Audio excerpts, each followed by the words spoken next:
에서 참 많은 위로가 필요한 존재입니다. 세상이 모르는 진리와 소망을 알고 있다고 하는 성도들이라고 할지라도 그를 낙심케 할 만한 일들이 삶에서 끊이지 않기 때문입니다. 특히 하나님 앞에서 열심으로 살았던 사람이 자신의 삶에 별다른 열매가 또 성과가 없을 때에 마음이 참 무겁고 하나님에 대하여서도 하나님 앞에서도 참 낙심하는 마음을 가지게 됩니다. 바울 역시 그랬습니다. 누구보다 주의 복음을 위한 열심으로 살았던 그였기 때문에 오히려 그렇게 그를 낙심케 할 만한 그런 일들이 그의 삶에 끊이지 않았습니다. 그러나 하나님께서는 그럴 때마다 바울을 위로하시고 그의 힘을 북돋아 주시는 말씀들을 주셨습니다. 저와 여러분도 이 땅에서 우리를 낙심케 할 만한 일들이 끊이지 않겠지만 그런 우리를 위한 하나님의 보살핌과 또 위로가 분명히 있다는 사실을 오늘 말씀을 통하여서 우리 다시 한번 확인하는 시간이 되었으면 좋겠습니다. 전도 여행 후에 예루살렘에 도착한 바울은 유대인들에게 붙잡혀 심하게 맞았으면서도 로마 천부장에게 허락을 얻어서 그들 앞에서 자신이 만난 예수님을 전하고자 했습니다. 자신이 예수님을 만나 회심을 하였고 예수님께로부터 받은 사명도 있다라고 전했습니다. 하나님께서 자신을 이방인들에게 복음을 전하는 자로 세우셨다라는 이 사실을 전했을 때에 이 말을 들은 유대인들은 흥분하면서 다시 한번 바울을 죽이려고 했습니다. 자신들을 특별하게 여기는 유대인들이었기 때문에 유대인이나 이방인이나 하나님 앞에서는 동일하다라는 그 바울의 메시지를 견딜 수가 없었기 때문입니다. 이 바울의 설교로 인하여서 다시 한번 소동이 일어나자 로마 군대 천부장은 이 바울을 다시 자신들의 그 군인들의 주둔지로 데리고 왔고 진상을 파악하려고 바울을 채찍으로 신문하려고 했습니다. 그런데 바울이 자신이 로마인이다, 로마 시민권을 가진 자라고 밝히니까 직접 신문하기가 두려워서 로마 천부장은 그 다음 날에 유대인들의 공회를 소집하여서 유대인들이 직접 바울을 신문하게 만듭니다. 종교적으로나 법정적으로 유대인들에게 최고의 권위를 가지고 있는 사내들인 공회가 소집이 된 것입니다. 이 공회 앞에서 바울이 처음으로 꺼내는 말은 1절을 보면 바울이 공회를 주목하여 이르되 여러분 형제들아 오늘까지 나는 범사의 양심을 따라 하나님을 섬겼노라 하거늘. 지금 이 모여있는 이 사내들인 공회 사람들도 하루 전날에 바울을 죽이려고 했던 유대인들과 동일한 유대인들인데 바울은 그들을 향하여서 여전히 형제들아 라는 말로 부르고 있습니다. 자신을 죽이려고 했던 유대인들이지만 바울이 여전히 유대인들을 향한 그 마음을 품고 있는 것이죠. 그러면서 바울이 꺼내는 말은 나는 범사의 양심을 따라 하나님을 섬겼다라고 합니다. 오늘 날의 표현으로 치자면 나는 항상 믿음으로 살았습니다. 나는 항상 하나님을 섬기며 살았습니다 라고 자신의 믿음과 자신의 삶을 표현하는 그런 말을 하는 겁니다. 지금 당신들은 나를 오해해서 뭔가 잘못 알아서 내가 신성모독하였다고 여기고 있는데 나는 그런 사람이 아니라 나는 당신들 못지않게 정말 하나님을 믿는 믿음과 열심으로 사는 사람입니다. 이 말을 먼저 꺼내는 겁니다. 이 말을 하여서 이제 이 모여 있는 사람들이 전날에 폭동을 일으켰던 유대인들과는 달리 자신의 말을 좀 들어주기를 바랬던 것이죠. 그런데 이 한마디를 꺼내자마자 대제사장이 보이고 있는 반응이 무엇입니까? 2절을 보면 대제사장 아나니아가 바울 곁에 서 있는 사람들에게 그 입을 치라 명하니. 대제사장 아나니아는 바울이 입을 열자마자, 말을 꺼내자마자 저 사람 입을 쳐라, 말을 못하도록 입을 쳐라고 합니다. 현재 바울은 이방인을 성전으로 데려가서 성전을 더럽혔다고 하고 또 율법을 비방하고 유대민족을 비방한다라는 이런 혐의를 가지고 지금 이 공회 앞에 섰기 때문에 그런 바울이 나는 범사에 하나님을 섬겼던 사람입니다 라고 하니까 정말 이 대제사장이 보기에는 뭔가 좀 신성모독처럼 여겨지지 않았겠습니까? 그런데 우리가 바울 입장에서 생각을 해보면 어떻겠습니까? 하루 전날에 수많은 유대인들 앞에 설교를 하면서 자신의 회심했던 이야기, 변화된 이야기, 예수님으로부터 사명을 받은 이야기를 했었는데 사실 폭동을 일으킬 정도로 이 흥분한 유대인들이었기 때문에 바울의 설교가 사실 전혀 먹히지 않았었고 그래도 지금 이 자리는 좀 질서가 잡혀있는 법정이지 않습니까?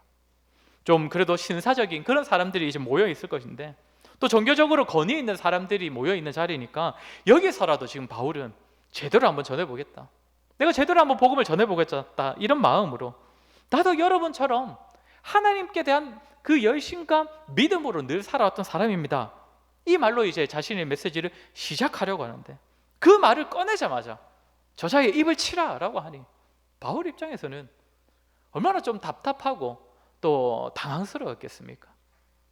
그러니 바울이 어떻게 반응을 합니까? 우리 3절을 한번 같이 읽겠습니다. 오늘 보면 3절입니다. 시작. 바울이 이르되 회칠한 담이여, 하나님이 너를 치시리로다. 네가 나를 율법대로 심판한다고 앉아서 율법을 어기고 나를 치라 하느냐 하니.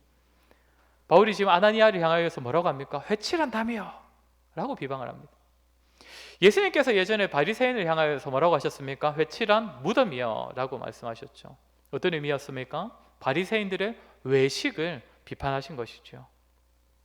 겉으로는 기도하고 금식하면서 정말 괜찮은 깨끗한 그런 신앙생활을 하는 모습을 보이면서 속으로는 다른 사람을 늘 무시하고 정죄하고 또 약한 자들을 억압하고 착취하려는 그런 바리새인들을 향하여서 회칠한 무덤이라고 그렇게 부르셨습니다. 지금 바울이 여기서 회칠한 담이여 라고 부르는 것도 다르지 않겠지요. 어떤 의미겠습니까? 겉으로는 페인트칠 깔끔하게 해가지고 아주 튼튼해 보이고 괜찮아 보이는 담인데 속은 썩어 문드러져 있어서 살짝만 건드려도 무너질 것과 같은 그런 담에 지금 이 아나니아를 비유하고 있는 것입니다.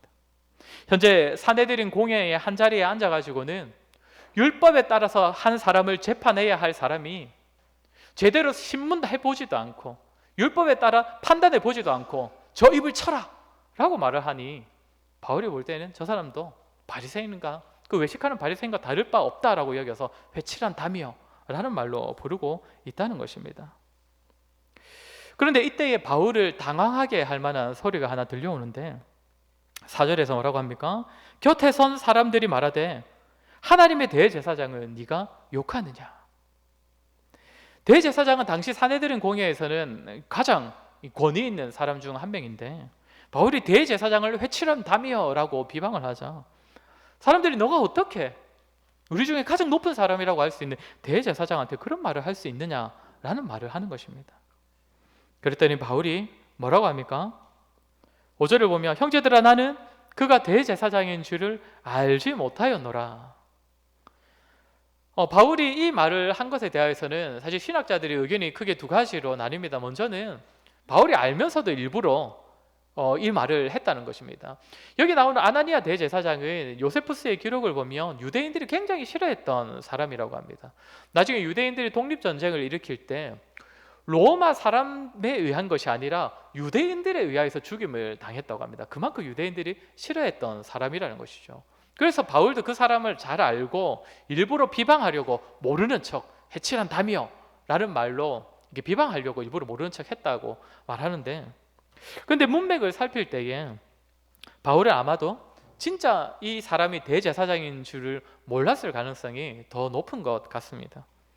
먼저는 지금 이 사내들인 공회는 아까도 말씀드렸다시피 지금 천부장이 좀 임시적으로 지금 사내들인 공회를 연 거지 않습니까? 그러니 대제사장으로서 뭔가 복장을 갖추거나 뭔가 자리를 갖출 만한 그런 여유가 없었을 것입니다. 게다가 바울은 지금 전도여행을 떠나서 아마도 이 사내들인 공회를 참관해 본 경험이 최소 20년 만이었을 것입니다. 그러니 현재 대제사장이 누구인지 아마도 바울은 알지 못했을 것입니다. 무엇보다 오늘 본문을 보면 바울이 하나님의 말씀을 인용하고 있지 않습니까? 5절 후반부에 보면 너의 백성의 관리를 비방하지 말라 하였느니라 하더라. 바울은 관리로 세워진 사람은 하나님의 권위로 세워졌기 때문에 함부로 비방해서는 안 된다라는 그 내용의 말씀을 나는 원래 알고 있던 사람이다. 이 말을 한다는 것은 어떤 의미겠습니까? 지금 자기가 했던 말을 반성하는 것이죠. 내가 몰라서 저 대제사장을 비방했는데 나는 사실 원래 그런 말을 하는 사람은 아니다. 내가 잘못했다. 이런 자신의 잘못을 인정하는 것입니다. 아마도 바울은 대제사장에게 던진 이 말, 회칠한 담이라는 이 말을 던진 것이 굉장히 후회스러웠을 것입니다. 지금 바울은 어제와는 달리 안정적이고 질서 있는 상황에서 유대인들의 지도자들이라고 할 수 있는 이 사내들인 공의 사람들에게, 이 사람들에게 내가 복음을 잘 전하기만 하면 많은 유대인들 앞에서 전하는 것보다 어쩌면 더 효과 있게 복음이 전해질 수도 있겠다. 내가 이 지도자들에게 복음을 전하기만 하면 이 사람들을 통해서 더 많은 유대인들에게 복음이 전해질 수도 있겠다. 이런 기대를 가지고 메시지를 전하려고 했었는데, 자신이 말을 꺼내자마자 한 사람이 저 사람의 입을 치라 라는 말을 하였고, 그 말에 바울 자신도 모르게 흥분하여서 회칠은 담이여 라는 말로 그렇게 받아쳤고, 알고 보니 그 사람은 대제사장이었기 때문에 지금 현재 분위기가 더 안 좋아져 버렸던 것입니다. 잘 해보려고, 이 기회를 잘 사용해 보려고 했는데 상황이 더욱 꼬이게 된 것이죠.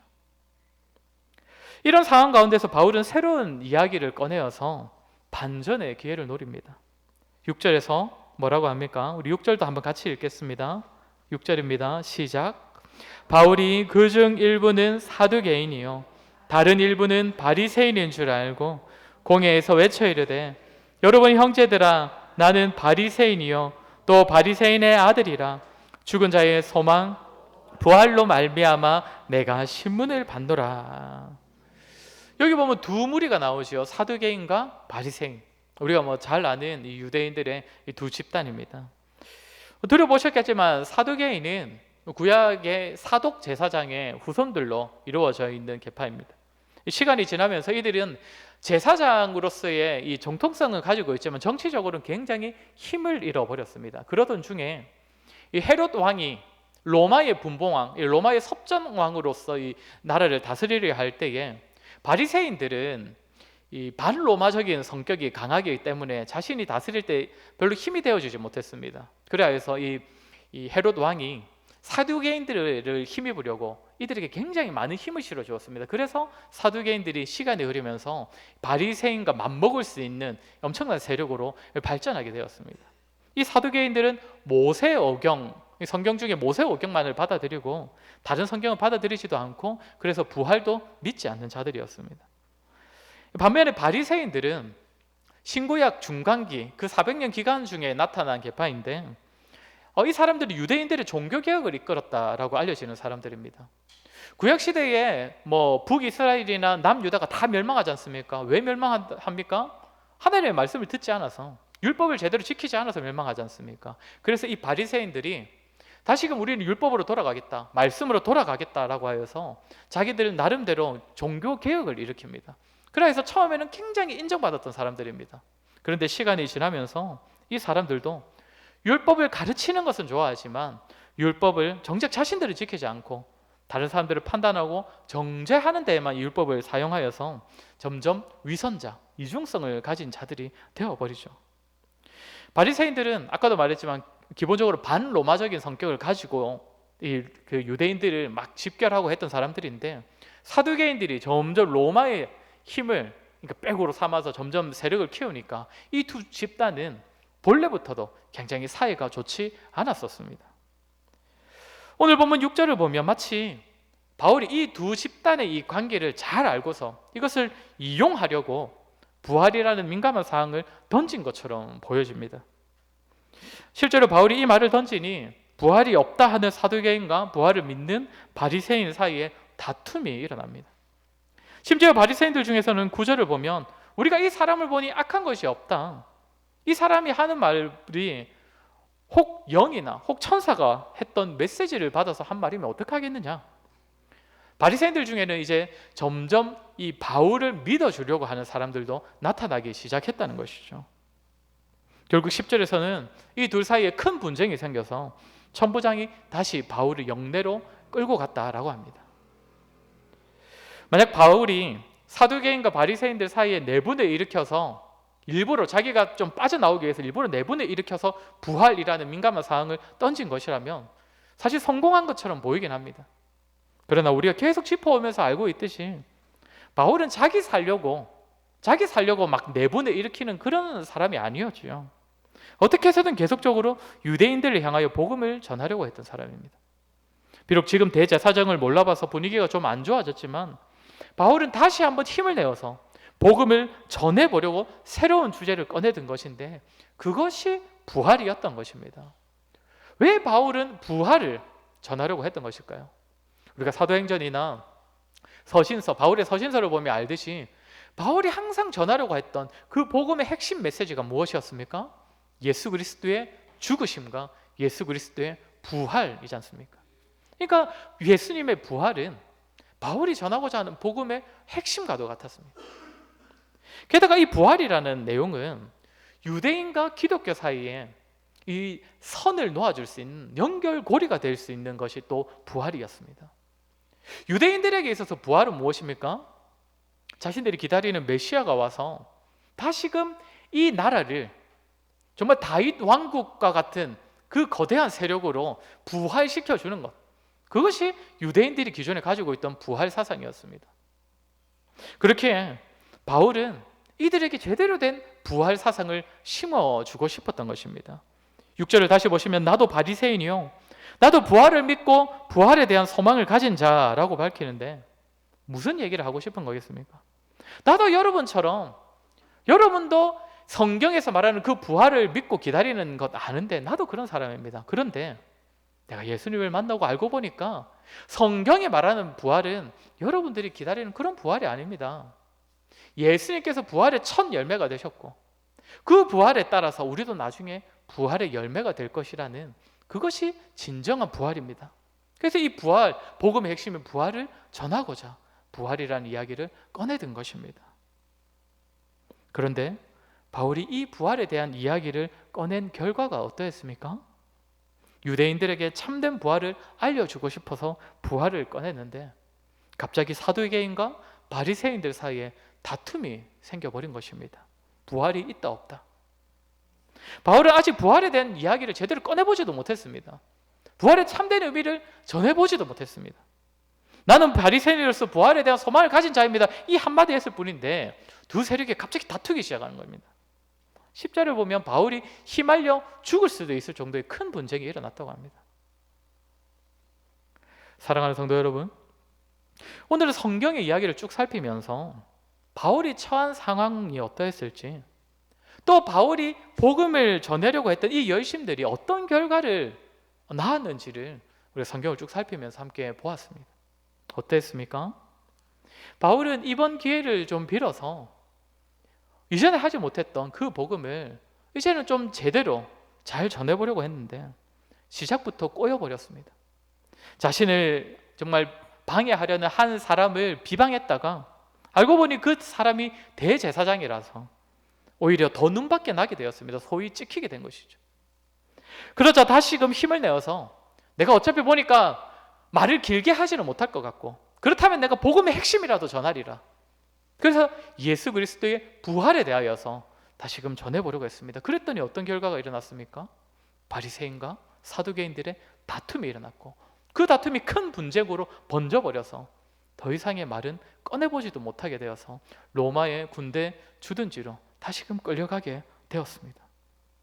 성도 여러분, 바울의 마음이 어떠했을까요? 바울이 예루살렘에 온 이후로 자신이 복음을 전하려고 할 때마다 어떤 일이 일어났습니까? 분쟁, 다툼, 폭동, 자신을 죽이려고 하는 수많은 사람들. 바울은 이방 지역에서도 복음을 전하려고 할 때마다 고난이 있긴 했었지만 그래도 열매도 함께 있었는데 무슨 예루살렘에서는 자신이 복음을 정말 전하려고만 하면 폭동이 일어나고 사람들은 자신을 잡아 죽이려고 하고 좋은 말을 해보려고 하는데 비방하는 자가 나타나고 그러다가 자신도 말 실수해서 분위기가 안 좋아지기만 하고 아마도 지금 로마 군대의 영대로 다시 돌아간 바울의 마음은 아마도 굉장히 낙심되었을 것입니다. 예루살렘 사람들이 자기 말을 잘 듣지 않을 것이라는 것은 이미 알고 있었지만 그래도 바울은 지금 아직도 이 복음에 대한 불붙는 열정으로 무엇보다 자신의 친족인 유대인들을 사랑하는 마음으로 이 복음을 다시 한번 전해보려는 열심을 내었는데 일은 꼬이고 자신은 또 말실수를 하고 사람들끼리는 다투고 결국엔 아무것도 제대로 전해보지도 못했기 때문에 아마도 이 로마의 주둔지에서 바울의 마음은 굉장히 우울하고 낙심이 되었을 것입니다. 이때 바울에게 전해진 하나님의 메시지가 무엇입니까? 우리 11절을 같이 한번 읽겠습니다. 11절입니다. 시작. 그날 밤에 주께서 바울 곁에 서서 이르시되 담대하라. 네가 예루살렘에서 나의 일을 증언한 것 같이 로마에서도 증언하여야 하리라 하시니라. 아멘. 주께서 바울 곁에 서서 이르시되, 지금 낙심해 있을 이 바울을 하나님께서 찾아오셨다고 합니다. 뭐라고 표현하고 있습니까? 주께서 바울 곁에 서셨다 합니다. 이날 밤에 바울이 만난 하나님은 굉장히 친밀하게 가깝게 느껴졌다는 것이죠. 그냥 멀리서 말씀을 던지시는 정도가 아니라 이 낙심한 바울에게, 바울이 느낄 때에 굉장히 하나님께서 나에게 가까이 다가오셨다라고 느껴질 만큼 하나님께서 바울에게 그렇게 가까이 다가오셨다고 합니다. 그리고는 어떤 말씀을 하십니까? 이르시되 담대하라. 우울해 있을 바울에게 담대하라고 말씀하십니다. 너가 지금 낙심하고 우울하고 위축되어 있는 건 내가 안다. 그러나 너는 담대하라. 힘을 내고 다시 일어서라라고 말씀하십니다. 그러면서 또 뭐라고 하십니까? 네가 예루살렘에서 나의 일을 증언한 것 같이 로마에서도 증언하여야 하리라. 지금 바울의 심정은 어떠하다고 했습니까? 자신은 예루살렘에서 뭐 하나 제대로 전한 것 같지 않습니다. 복음다운 복음은 제대로 전해보지도 못하고 하지 말아야 할 말이나 꺼내서 실수나고 부활이라도 전해보려고 했는데 그마저 분쟁이 일어나서 부활마저도 제대로 전해보지 못했습니다. 그래서 나는 아마 예루살렘에서는 아무것도 전하지 못했다. 전혀 하나님을 전하지 못하고 복음도 제대로 전해보지 못했다라고 여기면서 낙심할 바울에게 하나님께서 뭐라고 말씀하십니까? 너가 예루살렘에서 나의 일을 증언한 것 같이 라고 말씀하신다는 것입니다. 바울에 대한 하나님의 평가가 어떠합니까? 너가 나의 일을 증언하였다. 세상의 기준과는 너무나 다르지 않습니까? 세상은 무엇으로 사람을 평가합니까? 일의 결과. 그 결과가 얼마나 규모 있느냐로 잘했는지 못했는지를 평가합니다. 세상의 기준이라면 예루살렘에서의 바울의 사역은 빵점입니다. 세상이라면 바울이 복음을 전했을 때 뭔가 엄청난 변화가 일어나고, 처음에는 바울을 죽이려고 했던 사람들도 복음을 전해 들었을 때는 돌이켜서 바울을 따르고 복음을 받아들이고 하는 큰 변화가 일어났어야 하나님 보시기에 바울이 전했던 그 복음이 제대로 전한 것이다. 바울이 하나님의 큰 일을 감당한 것이다. 그렇게 평가할 것인데 하나님께서는 바울에게, 복음 제대로 꺼내보지도 못한 바울에게, 스스로도 실망하여 낙심했을 바울에게 너가 예루살렘에서 나를 증언했다 라고 말씀해 주신다는 것입니다. 우리 하나님께서는 무엇을 보십니까? 바울의 마음을 아시는 것이죠. 눈에 띄는 결과가 없었더라도, 외적인 풍성한 열매가 없었더라도 바울이 하나님 앞에서 얼마나 진실했고 얼마나 복음에 대한 그 열심과 간절함이 있었고 어떤 마음과 의도를 가지고 한마디 한마디를 했었는지를 우리 하나님께서 다 아신다는 것입니다. 그러니 하나님께서는 너는 나를 증언했다라고 평가하십니다. 내가 너를 안다. 너 스스로는 너가 실패했다고 여기고, 너 스스로는 잘하지 못했다고 여기고, 복음을 제대로 전하지 못했다고 여길지라도 내가 너의 중심을 알고 너가 정말 생명을 걸어서 나의 사명을 감당했음을 안다. 너는 분명 나를 증언한 것이다. 그리고 바울에게 새로운 사역에 대한 소명을 주십니다. 너가 로마에서도 증언하여야 하리라. 로마에서 복음을 전하고 싶어 하던 바울에게 너가 반드시 로마에서도 나를 증언하게 될 것이다 라는 약속의 말씀을 주시면서 또 한 번 바울을 위로해 주십니다. 사랑하는 성도 여러분, 오늘 바울을 만나주신 하나님께서 저와 여러분에게도 동일한 하나님이 되어주신다는 사실을 믿으십니까? 우리 자신을 바라보는 우리의 시선은 어떠합니까? 우리의 삶을 평가하는 우리의 기준은 어떠합니까? 너무나도 세상과 동일한 기준과 동일한 가치를 잣대로 하여서 스스로를 평가하고 있지는 않습니까? 어떠한 결과를 내었는가? 얼마나 많은 열매를 맺었는가? 수치를 따져가고 눈에 띄는 성과를 가지고서 나 자신을 점수 매기면서 하나님께서도 이런 기준으로 나를 바라보실 거야. 그러면서 결과에 대하여 자신이 없을 때엔 하나님 앞에서 스스로 위축되고 낙심되고 자격 없다고 여기는 그런 저와 여러분 아닙니까? 교회에서도 눈에 띄는 결과를 이뤄내는 사람, 눈에 띄는 일을 섬기는 사람 정도 되어야 하나님께서 기뻐하실 것이고, 내가 교사를 섬기면 아이들의 숫자가 뭔가 확 늘어나거나 적어도 눈에 띄는 정도의 변화가 있어야 내가 교사 잘 감당한 것 아닌가? 내가 구역장, 기관장 섬기면 우리 공동체의 분위기가 좀 굉장히 달라지고 좋아지고, 안 나오던 사람들이 막 많이 나오고 해야 내가 일 제대로 감당한 거 아닌가? 그래야 하나님께서도 나를 칭찬하시는 거 아닌가? 그런 결과를 찾아볼 수 없을 때는 다 나 때문인가? 내가 제대로 못해서 이런 건가?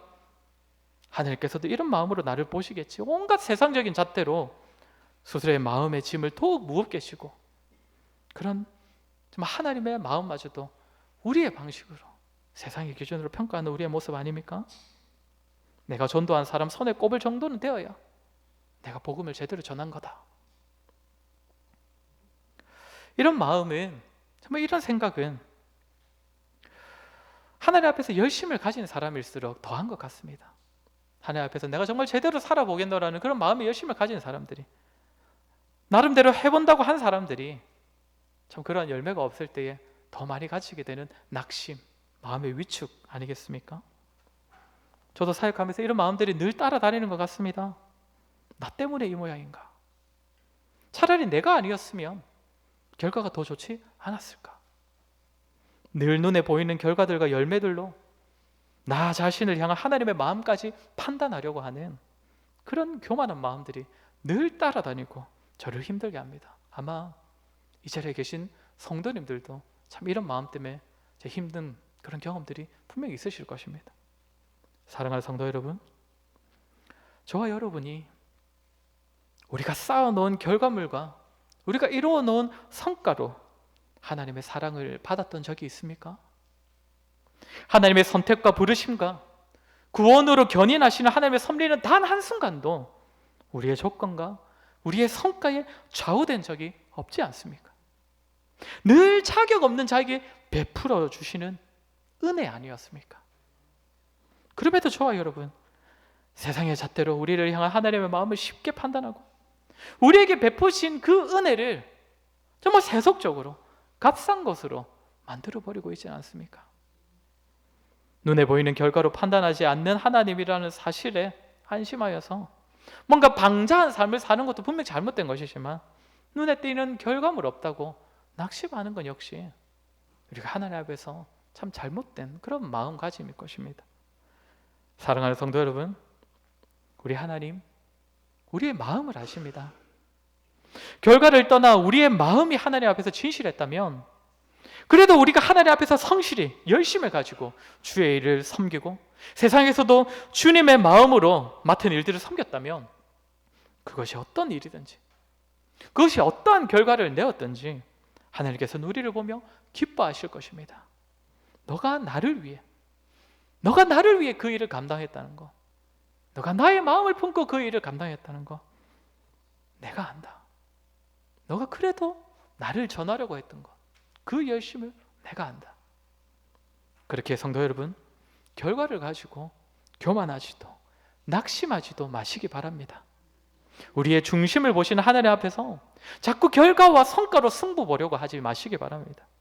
마음의 열심과 우리의 중심을 살피시는 하나님 앞에서 정직하고 성실하게, 정말 분명하게 우리가 하나님을 섬겼다면 우리 하나님께서 그런 우리를 기뻐하시고 하나님의 일을 잘 감당하였다고 인정해 주실 것입니다. 저와 여러분, 우리의 연약함도, 우리의 부족함도, 우리의 실수도 우리를 이해하시고 받아주시고 용납하시는 하나님의 마음을 가리지 못한다는 사실을 기억하시고, 어디에서 어떤 일을 맡으시든지 중심을 아시는 하나님이심을 기억하며 그 사실로 위로받으며 다시금 힘을 내어 담대히 주의 일을 감당하는 그러한 저와 여러분 되기를 주의 이름으로 간절히 소원합니다. 우리 이 시간 말씀을 기억하면서 우리 잠시 한번 같이 기도하도록 하겠습니다. 우리 자신을 하나님의 마음과 하나님의 시선으로 우리 자신을 바라볼 수 있는 믿음 달라고 기도했으면 좋겠습니다. 하나님의 한없는 자비와 긍휼 앞에서 교만하여지지 않고, 그러나 세상의 시선과 기준으로 하나님을 마음을 쉽게 판단하여 낙심하지 않는 그런 우리가 되게 해달라고 기도했으면 좋겠습니다. 그라 해서 우리의 삶에 눈에 띄는 열매가 없고 세상이 말하는 성과가 없어도 마음의 중심을 보시고 그의 열심과 헌신을 기뻐하시는 하나님으로 인하여 위로받는 우리가 되게 해달라고 우리 이 시간에 들은 말씀을 기억하며 우리 잠시 한번 같이 기도하도록 하겠습니다. 기도하겠습니다.